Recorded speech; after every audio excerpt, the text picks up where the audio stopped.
Karma yang tertunda. Assalamualaikum warahmatullahi wabarakatuh. Apa kabar Bunda? Semoga Allah selalu memberikan kebahagiaan. Baru saja aku akan memanggil ayah. Namun, bukan aku yang dia hampiri, melainkan seorang gadis yang seusia denganku. Ayah mencium lembut keningnya. Kemudian dia menuntun gadis itu, lalu membukakan pintu mobil mewahnya. Gadis itu pun masuk. Lalu, ayah masuk ke mobil itu juga di bagian kemudi. Niat hati ingin memanggilnya lagi. Namun, mobil itu sudah melaju. Buru-buru aku mengejarnya. Tapi percuma. Mobil itu semakin kencang, hingga tak terlihat lagi. Aku kecewa. Sangat kecewa. Bagaimana bisa? Ayah yang kuharap menjemputku, tapi dia malah menjemput gadis lain. Livi, kamu belum dijemput? Tanya Pak Satpam. Aku menggeleng. Ya sudah, biar Pak Satpam teleponkan orang tua kamu ya. Aku mengangguk pelan. Livi, tunggu ya, sebentar lagi ibu kamu datang. Ternyata Pak Satpam sudah menelpon ibu. Tak lama menunggu, ibu tiba. Sayang, kok kamu belum pulang? Tadi katanya ayah yang jemput. Apa ayah belum sampai ke sini, nak? Soalnya Pak Satpam telepon kamu belum dijemput. Ucap ibu, langsung menjecarku dengan banyak pertanyaan. Aku menggeleng pelan, seolah enggan untuk menjelaskannya. Sayang, kamu kenapa? Ibu menatapku dalam, seolah mencari jawaban dari sana. Sayang, ayo masuk mobil. Di dalam mobil pun aku masih terdiam. Livi, ceritakan sama ibu, apa yang terjadi? Apa ayahmu gak jadi jemput? Tapi ayahmu gak bilang kalau gak bisa jemput kamu, kata ibu sambil fokus menyetir. Ibu, aku benci ayah. Kalimat itu spontan keluar dari mulutku. Maksud kamu apa, nak? Kenapa bicara begitu? Tanya ibu yang pasti tak mengerti. Ayah kesini bukan jemput aku, tapi jemput orang lain. Ucapku lagi. Maksudnya? Ibu langsung meminggirkan mobilnya. Maksudnya apa, nak? Jemput siapa ayahmu?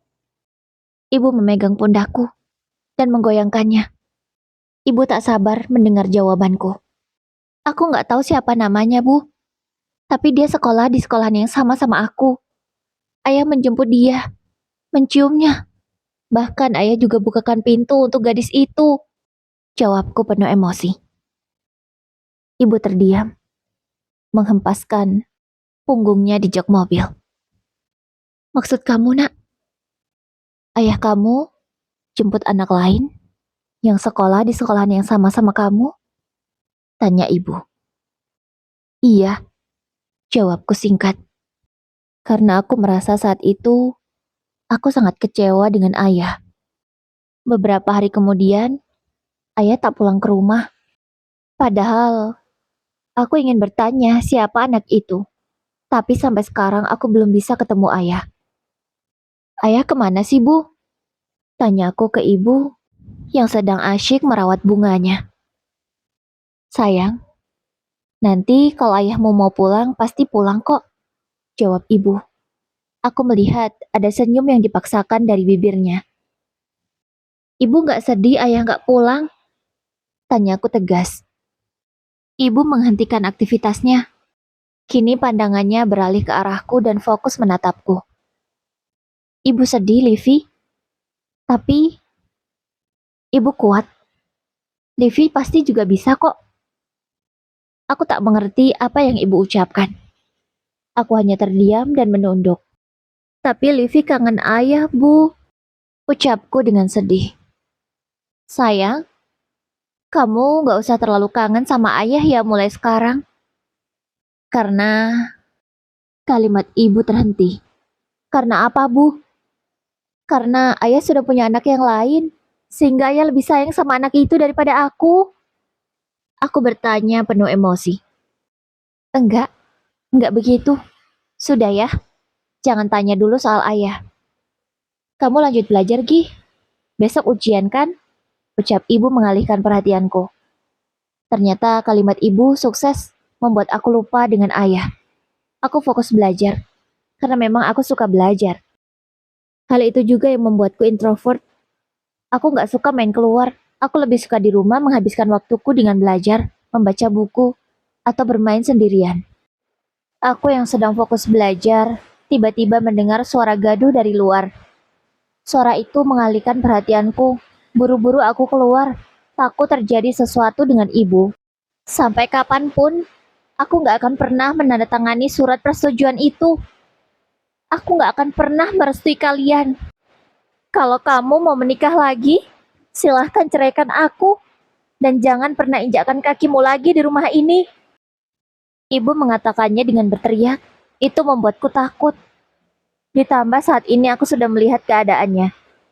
Ada ibu, ayah, dan seorang perempuan yang seumuran dengan ibu, tapi aku tidak tahu dia siapa. Ibu menangis. Bahkan ibu sampai terjatuh di lantai.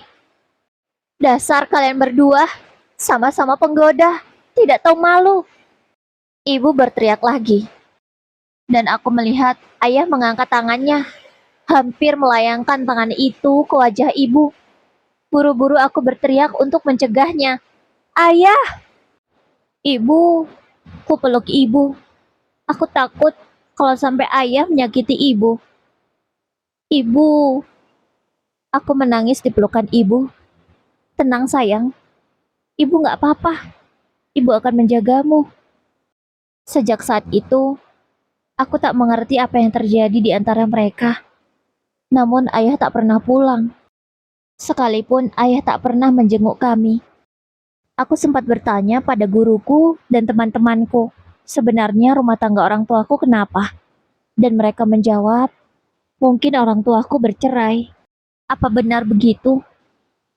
Tapi setelah ayah pergi, ibu berubah. Ibu gak seceria dulu.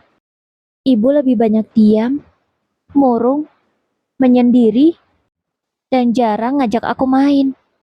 Hal ini berlangsung selama bertahun-tahun, sampai aku lulus SMA. Sampai aku lulus pun ayah tak pernah datang, tak pernah menanyakan kabarku. Aku juga sudah berhenti bertanya di mana ayah ke ibu. Sejak aku duduk di bangku SMP, aku sudah terbiasa membantu ibu berjualan. Ibu memiliki toko bunga. Banyak sekali bunga-bunga yang dia jual. Semuanya cantik-cantik dan indah. Setiap kali yang beli, pasti balik lagi. Karena tak tahan melihat keindahan bunga-bunga ibu yang begitu luar biasa. Dan setelah aku duduk di bangku SMA, aku mulai menghandle penuh toko bunga milik ibu. Karena ibu semakin parah keadaannya. Dibantu 2 orang karyawan, aku menghandle setelah aku pulang sekolah. Namun ketika aku di sekolah, aku menghandlenya lewat ponselku. Karena itulah aku tak punya waktu untuk bermain. Aku hanya ada waktu untuk sekolah, belajar, dan menghandle toko bunga ibu. Bu, Livi sekarang sudah lulus sekolah. Livi akan terus bantuin ibu di toko. Ibu gak usah khawatir ya. Yang penting kesehatan ibu. Ibu harus bahagia. Ibu jangan begini terus, Bu. Kucium tangan ibu. Saat ini, ibu sedang duduk di kamar dengan tatapan kosong. Ya, begitulah ibu setiap hari. Kalau tidak salah ingat, parah seperti ini sejak aku kelas 2 SMP. Kalau dulu ibu masih sering ke toko bunga, kini nggak pernah lagi. Karena emosi ibu benar-benar nggak bisa dikontrol. Ibu bisa tiba-tiba marah, tiba-tiba menangis, tiba-tiba mengamuk. Itu tentu sangat mengkhawatirkan. Tak hanya psikis ibu saja yang terguncang, fisik ibu juga semakin hari semakin lemah. Ibu sering sakit, terkadang batuk pilek yang lama sembuhnya, atau nyeri kaki dalam waktu yang lama. Bu, ayo, sekarang kita berangkat. Sudah kugantikan pakaian ibu dengan pakaian yang bersih. Kudandani ibu dengan cantik seperti biasa. Sekarang kulit ibu semakin mengendur. Karena memang ibu susah makan, ditambah lagi ibu nggak mau keluar rumah. Sebenarnya aku senang kok ibu ke toko, tapi ya itu, takutnya ketika ada pelanggan dan ibu tiba-tiba kambuh, malahan mereka jadi takut dan nggak mau datang lagi. Ibu mau di rumah aja, ibu kan sehat, ibu nggak kenapa-napa, Livi. Seperti biasa, ketika diajak berobat, ibu pasti menolak. Ibu, Livi tahu ibu nggak sakit, tapi ibu senang kan ketemu dokter Ronald? Ucapku. Ibu terlihat berpikir, iya iya, ayo kita berangkat. Untunglah aku mendapatkan dokter yang memang sangat cocok dengan ibu. Dia pandai mengambil hati ibu, hingga ibu suka ngobrol sama dia. Bahkan, ibu cenderung lebih leluasa ngobrol dengan dokter Ronald daripada sama aku. Sebenarnya, aku sering ngajak ngobrol ibu, tapi ibu lebih banyak diam. Aku nggak tahu kenapa begitu. Atau sebenarnya ibu takut kalau aku sampai tahu apa yang menyebabkan dia seperti ini. Padahal tanpa ibu jelaskan aku sudah tahu. Ayah, ayah dan perempuan itu yang menyebabkan ibu seperti ini. Sampai sekarang mereka masih bisa hidup bahagia. Bahkan sudah 10 tahun berlalu, aku tak pernah mendengar kabar buruk tentang mereka. Malahan, ayah sudah punya anak lagi dari perempuan itu. Dan kami yang di sini semakin terlupakan. Waktu terus berlalu, kini Livi kecil sudah berubah menjadi Livi dewasa. Aku sudah menyelesaikan pendidikan S1-ku. Namun sayang, ibu tak bisa menghadirinya. Karena saat itu, ibu benar-benar tak bisa diajak pergi kemana-mana. Ibu semakin depresi dengan keadaannya. Wisuda yang aku nanti hanya kuhadiri seorang diri. Bahkan semua prestasi yang kuraih, aku merasa tak ada artinya. Orang yang berusaha aku banggakan malah tak bisa hadir di sini. Namun semua aku terima dengan ikhlas. Kupersembahkan semua ini untuk ibu. Kubawa beberapa piagam penghargaan itu pulang ke rumah. Respon ibu hanya tersenyum saja. Respon yang di luar dugaanku.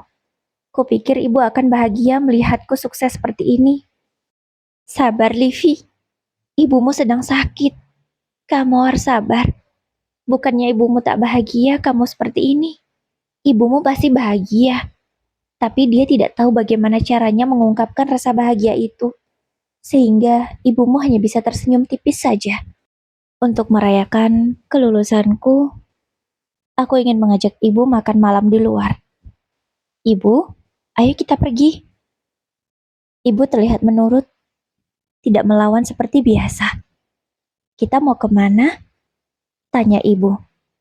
Kita mau makan di luar, Bu. Kita mau makan di restoran mahal. Jawabku. Restoran mahal? Emang kamu ada uang? Tanya ibu lagi. Ada, Bu. Livi, anak ibu ini sekarang sudah banyak uang. Livi bisa menuruti semua permintaan ibu. Ibu nggak usah khawatir ya. Ibu malah tertawa mendengar jawabanku. Atau mungkin jawabanku terdengar lucu di telinga ibu, entahlah. Ayo nak. Kubukakan pintu mobil untuk ibu. Ibu masuk, lalu kututup pintunya. Aku beralih ke kursi kemudi. Melajukan mobil itu dengan kecepatan sedang. Hingga akhirnya tiba di restoran yang aku tuju. Sebelumnya aku sudah reservasi. Menu-menu yang aku pesan juga sudah siap semua. Bu, ayo makan. Kuambilkan beberapa makanan lalu kuletakkan di piring ibu. Ini enak ya? Tanya ibu. Padahal semua yang aku pesan adalah makanan kesukaan ibu. Tapi seolah ibu sudah lama tak memakannya. Atau mungkin ibu lupa kalau itu makanan kesukaannya. Enak bu, dimakan. Ibu menyuapkan sesuap demi sesuap makanan yang sudah aku ambilkan. Enak ya? Ibu, kayaknya pernah deh makan ini. Air mataku langsung terjatuh mendengar ucapan ibu. Ibu benar-benar selupa ini. Ibu, batinku. Namun segera ku seka air mata yang sempat terjatuh. Ibu makan dengan lahap. Itu membuatku lega. Maaf Bu, kalau Livi belum bisa perhatian penuh ke ibu. Selesai makan, ku ajak ibu berkeliling mall. Kondisi ibu benar-benar stabil. Ibu terlihat sangat bahagia. Mudah-mudahan dengan begini, kesehatan ibu bisa segera pulih. Livi, ibu boleh beli baju baru? Tanya ibu sambil menarik tanganku ke sebuah toko. Boleh, ibu beli saja manapun yang ibu suka. Jawabku. Ibu mengambil beberapa potong baju yang menurutnya menarik. Aku tak pernah melarangnya. Meskipun kupikir baju itu gak cocok untuk ibu, tapi kubiarkan saja. Setelah ibu puas memilih, segera ku bayar. Livi, ayo kita pulang. Ibu mau cobain bajunya sekarang. Kata ibu tidak sabaran. Kuturuti saja. Langsung aku menuju pulang ke rumah. Sesampainya di rumah seperti anak kecil yang layaknya dibelikan baju baru, ibu langsung berlari ke kamarnya. Mencoba semua baju satu persatu. Berputar di depan cermin. Ibu terlihat sangat bahagia. Bahkan dia bisa tertawa begitu lepas. Ibu suka bajunya? Tanyaku. Suka? Bagus nggak? Tanya ibu. Ibu masih tetap bergaya di depan cermin. Bagus, Bu. Ibu semakin terlihat muda dan cantik pakai baju itu. Pujiku. Ya aku pikir baju itu tadi nggak cocok untuk ibu. Tapi ternyata pantas saja. Ibu mau pakai baju ini besok pagi. Kamu ingatkan ibu ya? Ucapnya. Iya, Bu. Livi akan ingatkan ibu. Disiapkan saja, Bu, di sini. Ditaruh sini. Kutunjuk sebuah gantungan baju yang memang disiapkan untuk baju yang akan dipakai. Gantungan itu juga ibu yang menyiapkan. Karena biasanya, kalau ayah dulu masih ada, ibu akan selalu menyetrika baju sampai rapi. Agar baju itu tidak kusut, dipisahkanlah diletakkan di gantungan itu. Ibu dengan nurut mengangguk. Bahkan tak lupa baju itu disetrikanya terlebih dahulu, padahal belum dicuci. Tapi biarlah. Nah, kalau begini kan rapi, kata ibu. Hal ini sudah lama tak pernah ibu lakukan. Sebelumnya, ibu hanya berdiam diri, melamun, menangis, marah tidak jelas, atau malahan memberantaki semua isi lemarinya. Besok paginya, kubangunkan ibu dengan lembut. Ibu semangat untuk bangun, langsung mandi, dan memakai baju barunya. Ibu mau ikut ke toko bunga boleh? Tanya ibu. Aku mengangguk. Setelah sarapan, kami pun berangkat. Hari ini toko lumayan ramai, banyak pesanan yang masuk. Aku juga ikut turun tangan untuk menyelesaikan semua orderan. Kurangkai satu persatu bunga yang sangat cantik-cantik ini menjadi sekumpulan bunga yang indah dan menarik. Mereka sendiri saja sudah tampak menawan. Kalau bergerombol tentu jauh lebih bagus. Ini alamatnya kok sama semua? Tanyaku heran. Karena ada 10 pesanan di antar ke alamat yang sama. Emang benar, Bu? Itu pesanan yang ditujukan ke tempat yang sama untuk anniversary katanya. Aku terkejut karena nama yang dituju adalah nama ayahku sendiri, Handoyo Pamungkas dan Nelly Agustin.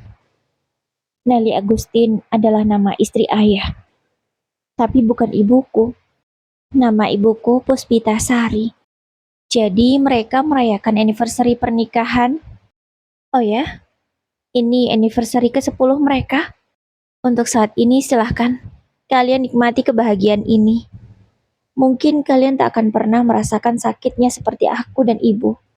Tapi akan kupastikan, setelah ini, karma yang tertunda itu akan segera kalian dapatkan. Maafkan Livi, Bu. Kalau Livi menaruh dendam pada ayah dan perempuan itu.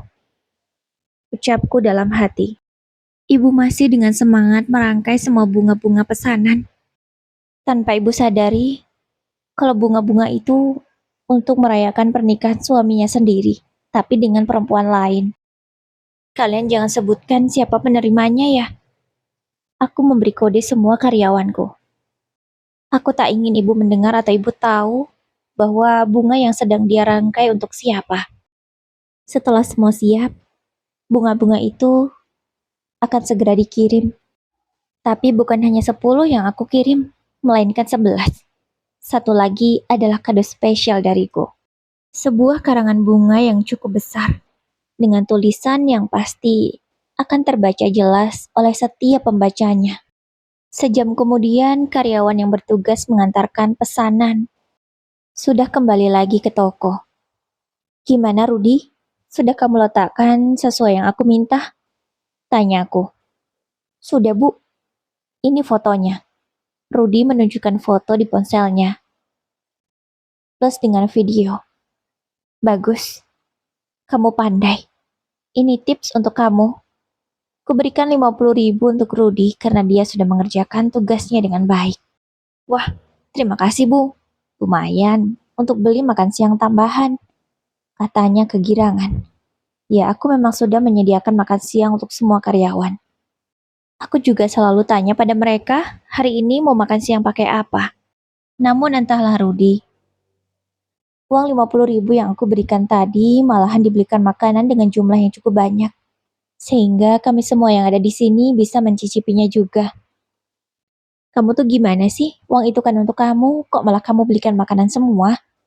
Tanyaku heran. Gak apa-apa bu, makanan walaupun sedikit, kalau dinikmati beramai-ramai rasanya luar biasa. Lebih enak bu, jawabnya. Semua karyawan pun berterima kasih pada Rudi, juga menertawakan aksinya yang tidak biasa. Ibu yang melihat kebersamaan kami ikut tersenyum bahagia. Ibu, habis ini kita pulang ya? Ibu gak boleh terlalu capek. Nanti ibu sakit lagi, ucapku mengingatkan ibu. Iya, ibu juga udah ngerasa pegal kakinya, jawabnya. Akhirnya setelah makan selesai, aku segera mengajak ibu untuk pulang. Kemudian kuantarkan ibu ke kamarnya untuk beristirahat. Ibu langsung berbaring dan tidur. Sementara aku buru-buru mengangkat telepon dari seseorang. Seseorang itu meminta agar aku datang ke sebuah acara. Dan dengan senang hati, aku mengiyakan dan akan datang nanti malam. Ibu, Livi pergi dulu ya. Pamitku ke ibu. Kamu mau kemana? Kamu mau kencan ya? Tanya ibu karena melihatku sudah rapi dengan gaun hitam yang begitu elegan. Enggak bu, Livi ada acara saja sama teman. Ibu di rumah ya baik-baik. Iya nak, kamu hati-hati ya jangan pulang terlalu larut. Pesan ibu. Aku pun mengangguk, lalu kucium tangan ibu. Tak lupa mencium keningnya juga. Bi, titip ibu ya. Kalau ada apa-apa langsung telepon. Pesanku ke bibi yang memang biasa menjaga ibu. Binani namanya. Beliau sudah bekerja denganku saat aku masih SD. Sampai sekarang. Gak ada orang lain yang aku percaya selain Binani. Beliau selalu menjaga ibu dengan baik dan bisa diandalkan. Siap non. Non pergi dengan tenang. Jangan khawatir. Nanti kalau ada apa-apa pasti bibi cepat telepon non. Jawabnya. Makasih ya bi. Kataku. Setelahnya aku bisa pergi dengan tenang. Aku turun dari mobil putihku. Aku berjalan di antara karangan bunga yang berjajar di kanan dan kiri. Dan karangan bunga yang aku kirim terletak di tempat yang sangat strategis. Setiap orang yang datang langsung bisa melihat dan membaca tulisannya. Happy Anniversary ke-10, Bapak Handoyo dan Ibu Nelly. Tapi mau sebahagia apapun keluarga kalian saat ini, tetap saja, masa lalu kalian tak akan pernah bisa terlupakan. Pelakor akan tetap jadi pelakor. Pembohong akan tetap jadi pembohong. Dari anak dan istri yang kau lupakan. Begitulah tulisan di karangan bunga yang aku kirim. Pasti semua tamu yang sudah datang membacanya dengan jelas. Aku berjalan dengan begitu elegan melewati semua orang yang sudah datang. Aku menyadari ada banyak pasang mata yang melihat ke arahku. Siapa dia? Terdengarlah bisik-bisik itu. Kayaknya itu anak Pak Handoyo. Mungkin yang ngirim karangan bunga di depan tadi. Kata mereka terus bergosip. Aku terus berjalan melewati para tamu untuk menuju ke yang punya acara. Ayahku sendiri dan perempuan itu yang sudah menghancurkan hidup kami. Aku juga sudah membawakan kado spesial untuk perempuan yang telah menorehkan luka begitu dalam di hati ibu, sehingga ibu menjadi seperti ini. Selamat ya Pak Handoyo, di pernikahan Anda yang ke-10 tahun. Semoga Anda merasakan apa yang kami rasakan. Aku mengatakannya sambil tersenyum. Tak ada niat di hati ini untuk mendoakan yang terbaik atau menyalami mereka dengan doa-doa yang indah. Setelah bicara ke ayah, aku beralih menatap perempuan itu dalam. Selamat ya, kamu sudah berhasil menjadi istri dari seorang Handoyo selama 10 tahun ini. Tapi kuharap kamu tidak akan pernah lupa ya, bahwa ada seorang perempuan yang terluka karena kamu. Ini, ada kado spesial untukmu. Kado ini cocok untuk perempuan sepertimu. Kuberikan kado itu ke dia. Ia menerimanya dengan terkejut, karena memang kado itu begitu berat. Jangan lupa buat videonya ya nanti. Terus, kamu upload deh di sosial mediamu. Biar viral, ucapku. Setelahnya, aku langsung pergi dari hadapan mereka. Aku menuju ke seseorang. Seseorang itulah yang menyuruhku datang ke sini. Livi, kamu apa kabar? Tanya Tante Hesti. Dia adalah adik kandung ayah. Aku baik, Tante. Tante apa kabar? Tanya aku balik. Tante baik. Duduk sini. Aku duduk di samping Tante Hesti. Gimana keadaan ibu kamu? Apakah sudah lebih baik? Tanyanya. Alhamdulillah, sudah agak mendingan, Tante. Emosi ibu udah bisa dikendalikan. Jawabku. Tante Hesti terlihat sedih. Sebenarnya Tante gak pernah setuju dengan pernikahan ayah kamu dengan perempuan itu. Dia itu bukan wanita yang baik. Dari luar saja, dia tampak baik dan keibuan. Tapi sebenarnya, menurut Tante, gak ada perempuan baik yang mau merebut suami orang lain. Tante benar. Aku langsung menimpali ucapan Tante Hesti. Saat aku masih asik ngobrol dengan Tante Hesti, tiba-tiba perempuan itu datang. Siapa yang mengundangmu ke sini? Tanyanya dengan nada ketus, namun suaranya ditekan. Mungkin agar tidak terdengar banyak orang. Aku yang menyuruhnya datang ke sini. Kenapa? Tante Hesti langsung berdiri. Dia menjawab dengan suara yang cukup keras, sehingga membuat orang-orang yang menyadari langsung mengalihkan perhatiannya ke arah kami. Kenapa kamu mengundangnya ke sini? Aku tidak ingin dia hadir di sini. Nelly seolah kehilangan kendali. Dia tidak sadar kalau menjawab dengan suara yang tinggi juga. Kok jahat banget ya? Masa anak dari suaminya gak boleh datang ke sini? Emangnya kenapa? Orang-orang sudah berbisik-bisik. Mereka membicarakan kegaduhan ini. Aku yang tadinya masih duduk, langsung ikut berdiri. Memangnya kenapa kalau aku ke sini? Apa kamu takut? Nama baikmu tercemar karena orang-orang tahu bagaimana sifat aslimu ini? Tanya aku dengan tegas dan suara yang cukup tinggi. Seluruh pasang mata yang hadir kini fokus ke arah kami. Bahkan, ada yang sampai meninggalkan pasangannya agar bisa lebih dekat ke arah sini. Nelly tak bisa menjawab, seolah lidahnya kaku. Keterlaluan kamu, Kak. Seharusnya kamu tidak seperti ini. Kamu juga, Mas. Kamu tega sama anak kandungmu sendiri. Gak pernah kamu jengukin dia atau nanyain kabar dia kan? Apa kamu tahu karena perbuatanmu, istri pertamamu sampai depresi berat? Tante Hesti terus berkata, mengeluarkan semua unek-uneknya kurasa. Sudah Tante, gak perlu memberitahu manusia ini. Karena memang mereka gak punya hati. Mereka itu layaknya guguk liar yang haus dengan guguk betina liar juga, yang disenggol sedikit, langsung memposisikan diri. Percuma Tante ngomong sama mereka gak akan pernah ngerti. Biar saja semua orang di sini tahu bagaimana kelakuan mereka sebenarnya. Mereka selalu berlagak seolah menjadi pasangan yang romantis bahagia. dan mungkin bisa menjadi panutan banyak orang. Tapi di balik semua itu, ada cerita kelam yang berusaha mereka tutupi. Tapi mau sekeras apapun, tetap saja akan terlihat. Karena memang nyata adanya. Apa? Jadi selama ini Bu Nelly merebut suami orang? Saya baru tahu. Ucap para tamu. Mereka bersahutan, mengumpati perempuan itu. Saya kira duda sama janda loh. Setahu saya gitu. Gak nyangka, ternyata suami orang. Para tamu terus bersahutan, mengeluarkan komentar mereka. Terutama yang ibu-ibu. Acara yang tadinya berjalan dengan meriah, seketika langsung berubah dengan keriuhan. Para tamu ada yang emosi, bahkan tidak segan melemparkan tisu ke arah Pak Handoyo dan Ibu Nelly. Aku yang melihat hanya bisa tersenyum sinis. Puas rasanya melihat kehancuran nama baik mereka.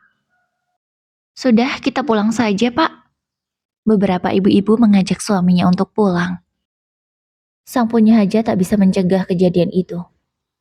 Kejadian itu terjadi begitu saja. Hingga tersisa beberapa tamu yang masih standby. Kenapa kamu membuat malu, Ayah? Ayah langsung menarik tanganku kasar. Mencengkramnya kuat. Hentikan, Mas. Ingat, Livi itu anak kandung kamu. Kenapa kamu sekasar ini padanya? Tante Hesti berusaha membela aku dan melepaskan cekalan tangan ayah. Anak seperti dia ini harus diberi pelajaran.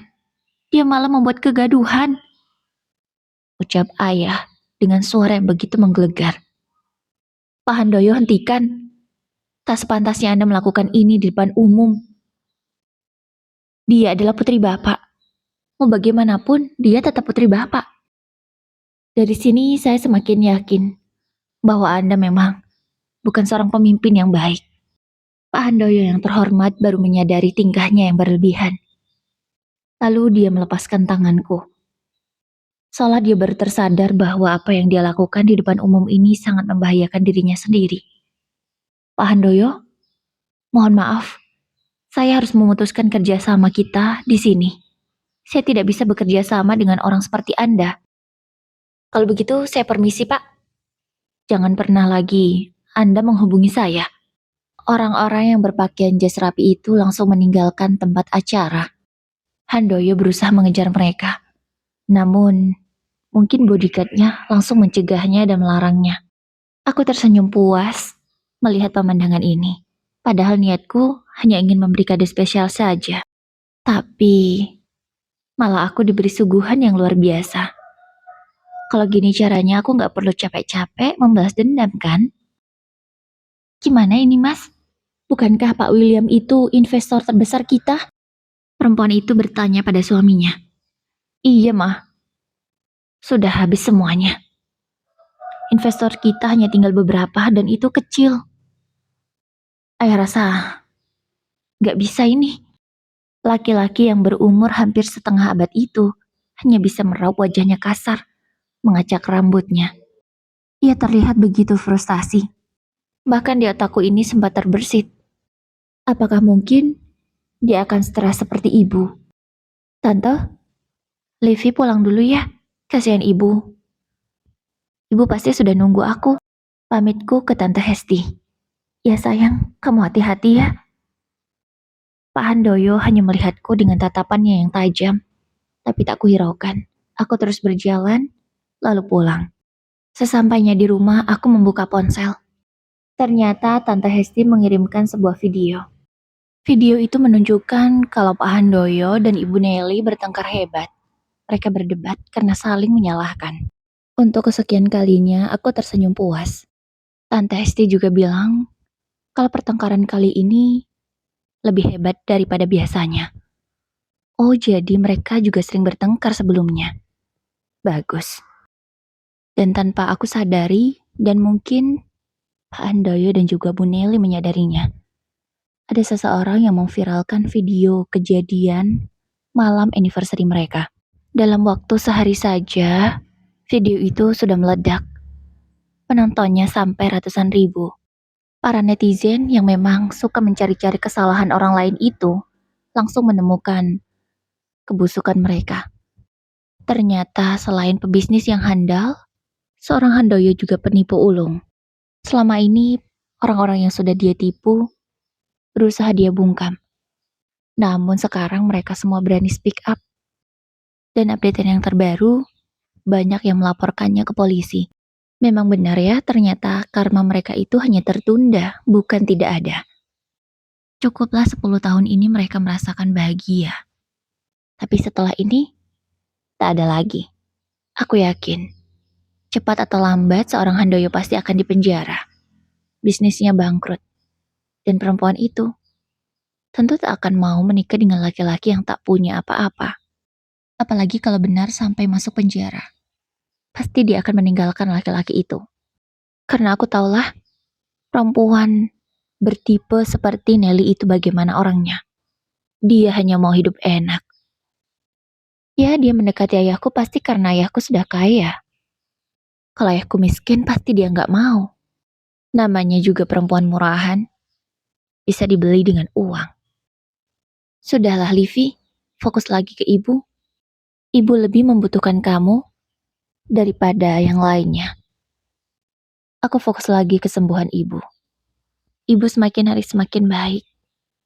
Ibu bisa diajak komunikasi dengan normal seperti orang sehat pada umumnya. Aku merasa senang dengan perubahan positif ini. Sudah lama aku tak bisa mengobrol seperti ini dengan ibu. Livi, kamu gak kerja? Tanya ibu pagi itu. Kerja dong, Bu. Ini mau berangkat. Jawabku. Ibu ikut ya? Ibu bosan di rumah. Ucapnya lagi. Aku pun mengangguk, tanda setuju bahwa ibu boleh ikut. Semakin sering ibu aku ajak keluar dan berinteraksi dengan banyak orang, aku yakin pasti kesehatan ibu lebih cepat membaik. Sudah beberapa bulan ini, ibu tidak menunjukkan penyakitnya kambuh seperti dulu. Ibu tak pernah mengamuk lagi, hanya sesekali saja tiba-tiba melamun. Aku akan terus ada di samping ibu, menemani ibu, sampai ibu benar-benar sembuh, dan kita bisa seperti dulu lagi. 5 bulan sudah setelah kejadian anniversary itu. Sekarang aku dapat kabar dari Tante Hesti. Kalau seorang Handoyo memang benar-benar masuk penjara karena dilaporkan oleh para korbannya. Dia itu melakukan investasi bodong kepada beberapa kliennya. Dijanjikan hasil sekian, namun yang didapat sekian. Tentu saja tidak sesuai perjanjian awal. Dasar licik. Bisa saja kan kelakuan liciknya ini didukung oleh perempuan yang ada di sebelahnya. Dan seorang Nelly tentu saja langsung meninggalkan suaminya. Mana mau dia hidup susah. Dan rumah yang selama ini mereka tempati, di atas nama Nelly, bahagialah perempuan itu. Dijualnya rumah itu. Dan dia langsung pindah keluar kota. Wah, enak sekali hidupnya ya. Cerai tapi dapat harta yang lumayan banyak dari hasil penjualan rumah. Tapi ya, aku yakin harta itu gak akan bertahan lama. Karena Tante Hesti sudah tahu betul bagaimana Nelly. Dia bukan seorang perempuan seperti ibu. Yang bisa bisnis atau bekerja. Dia hanya perempuan yang bisa memanfaatkan laki-laki yang beruang. Di otaknya itu hanya tentang uang. Tapi bukan bagaimana mencari uang. Ada sih. Tapi yaitu caranya merebut suami orang. Handoyo divonis penjara selama beberapa tahun. Dan aku tidak sekalipun berniat untuk menjenguknya. Aku juga gak pernah kasih tahu ibu. Karena sekarang ibu sudah lebih baik. Aku tidak mau membuka luka lamanya lagi. 5 tahun kemudian. Hubunganku dengan Tante Hesti tetap baik. Sekarang, aku juga sudah menikah dengan pria yang aku cintai. Ibu juga semakin bahagia. Karena sebentar lagi akan punya cucu. Kesehatan ibu sudah sangat baik. Ibu sudah normal seperti dulu. Aku bahkan sampai lupa kalau ibu pernah sakit sebelumnya. Ronald, terima kasih ya. Kamu sudah bisa membahagiakan Livi, ucap ibu ke suamiku. Ya, suamiku adalah Dr. Ronald yang selama ini merawat ibu. Usia kami selisih 5 tahun. Dia lebih dewasa daripada aku. Itu makanya cara dia memperlakukan ibu, menjaga ibu, semua membuatku jatuh cinta padanya. Iya, sama-sama Bu. Ronald juga berterima kasih karena ibu sudah mengizinkan Ronald menikahi Livi, jawab suamiku. Sayang, sini deh, panggil Ronald. Ada apa? Ini kayak nggak asing deh. Dia menunjukkan tabletnya ke arahku. Ada sebuah berita. Aku yang tertarik langsung membacanya dengan detail. Apa? Ini kan Bu Nelly. Dia meninggal dunia? Iya, dia meninggal dunia sayang. Dan meninggalnya di Bun-Bun. Aku yang penasaran langsung membaca semua berita itu sampai habis. Ternyata Bu Nelly dan anaknya di Bun-Bun oleh kekasih Bu Nelly sendiri. Kekasihnya itu menginginkan harta yang dimiliki oleh Bu Nelly. Oh, jadi dia salah sasaran. Ingin dapat yang kaya, malah dapat yang mau kondo. Jadilah deh, dia menjadi korban. Bukan tak ada rasa empati. Tapi mungkin ini gak sih balasan yang pantas untuk dia? Atau semua sudah takdir? Kita gak pernah tahu. Yang jelas, apa yang kita dapat, itu adalah hasil dari perbuatan kita sendiri. Ingat, tetaplah selalu berhati-hati. Berbuat baik pada semua orang. Jangan pernah menyakiti orang lain. Karena kita gak pernah tahu doa mana yang akan dikabulkan oleh Sang Maha Kuasa. Doa orang yang kita sayangi, atau malah doa orang yang kita zolimi.